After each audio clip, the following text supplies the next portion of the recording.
തെലുഗു സിനിമയിൽ നമുക്ക് നല്ല രീതിയിൽ ഡിപ്പെൻഡ് ചെയ്യാൻ പറ്റിയ ഒരു ഡയറക്ടറാണ് ശേഖർ കമുല. ശേഖർ കമുലയുടെ കാര്യം അറിയാലോ, ഫസ്റ്റ് സിനിമയായിട്ടുള്ള ഡോളർ ഡ്രീംസിൽ തന്നെ നാഷണൽ അവാർഡൊക്കെ കിട്ടിയുള്ള ഡയറക്ടറാണ്.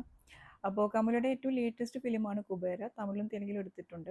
ഇതിൽ തെലുങ്ക് വേർഷൻ കാണുന്ന കേട്ടോ നല്ലത്, കാരണം ഞാൻ രണ്ടും കമ്പയർ ചെയ്ത് നോക്കി. അതിൽ ഡയലോഗ്സിനൊക്കെ നല്ല ഡിഫറൻസ് ഉണ്ട്. എന്തായാലും നമ്മൾ സബ് ടൈറ്റിൽ വെച്ചിട്ടല്ലേ കാണുന്നത്, അപ്പോൾ തെലുങ്ക് ഒറിജിനൽ വേർഷൻ തന്നെ കാണുക. അപ്പോൾ ഈ സിനിമ എനിക്ക് സത്യത്തിൽ ഈ സിനിമ എനിക്ക് ഇഷ്ടപ്പെട്ടു. കാരണം വെച്ചിട്ടുണ്ടെങ്കിൽ സിനിമയുടെ ഒരു തീം നല്ല നല്ല രീതിയിൽ വർക്കാവുന്നു. അത് സോഷ്യൽ ഒരു പൊളിറ്റിക്കലൊക്കെ ഒരു മെസ്സേജിങ് ഒക്കെ ഉള്ളൊരു തീമാണ്. പിന്നെ അതിലൊരു ഷിഫ്റ്റ് വരുന്നുണ്ട്. ആ ഷിഫ്റ്റ് വരുന്നത് നന്നായിട്ടാണ് സിനിമ ഡീൽ ചെയ്തിരിക്കുന്നത്. ഇപ്പോൾ തീം എന്ന് പറയുന്നത് ഒരു നമ്മുടെ നാട്ടിലെ ഒരു വലിയൊരു റിസോഴ്സ് പിന്നെ ക്യാപിറ്റലിസ്റ്റുകൾ പിന്നെ പ്രൈവറ്റൈസ് ചെയ്യാൻ ശ്രമിക്കുന്നതും. അപ്പോൾ ഓഫ് കോഴ്സ് അതിൽ കൂടെ നിൽക്കുന്നത് പൊളിറ്റീഷ്യൻസ് ആണ്. അപ്പോൾ അവർ ബ്രൈബൊക്കെ മേടിച്ച് അതിനെ എൻകറേജ് ചെയ്യുന്നതും.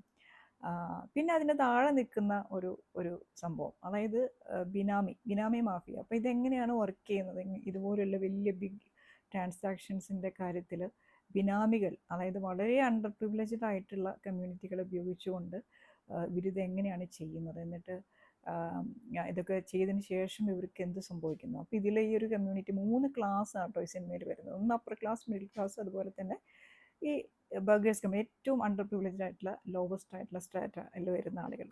അപ്പോൾ ഇതിൽ ഇവരുടെ ഒരു സംഭവം എന്ന് പറയുന്നത്, ഈ ബർഗേഴ്സിൻ്റെ ഇതിൽ കമ്മ്യൂണിറ്റിയെ റെപ്രസെൻറ്റ് ചെയ്യുന്നത് ദേവ എന്ന് പറഞ്ഞ ക്യാരക്ടറാണ് ധനുഷ് വരുന്നത് കേട്ടോ. ഒരു രക്ഷയില്ലാത്ത അഭിനയാണ്.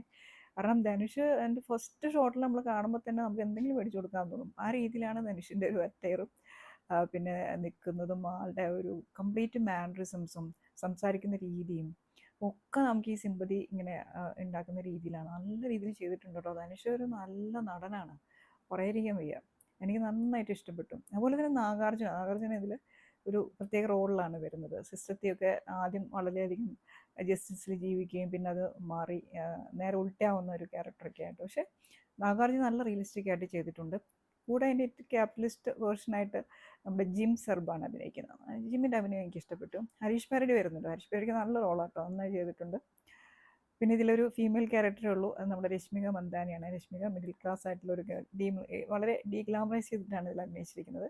രശ്മിക നന്നായിട്ട് ചെയ്തിട്ടുണ്ട്. അതിൽ അത്ര ഇമ്പാക്റ്റ് ഉള്ള ക്യാരക്ടർ അല്ല, പക്ഷെ രശ്മിക ഇല്ലാതെ, ഈ ക്യാരക്ടർ ഇല്ലാതെ ഈ സിനിമ മുന്നോട്ട് പോവില്ല. അങ്ങനെയാണ് അതിൻ്റെ ഒരു വേർഷൻ. അപ്പോൾ ടുവേർഡ്സ് ലാസ്റ്റ് എത്തുമ്പോൾ ഈ സിനിമയുടെ ഒരു പ്രശ്നം എന്താണെന്നറിയോ, ആ ലാസ്റ്റ് 30 മിനിറ്റ്സ് നിങ്ങൾ ഈ സിനിമയിൽ കട്ട് ചെയ്ത് കളഞ്ഞു. നല്ല ലെങ്ത് ആയിട്ടുള്ള സിനിമയാണ്, 3 മണിക്കൂറുണ്ട്. ഈ ലാസ്റ്റ് 30 മിനിറ്റ്സ് സിനിമ കയ്യിൽ നിന്ന് പോയിരിക്കുകയാണ്. അപ്പോൾ ഒന്നും ചെയ്യാനില്ല.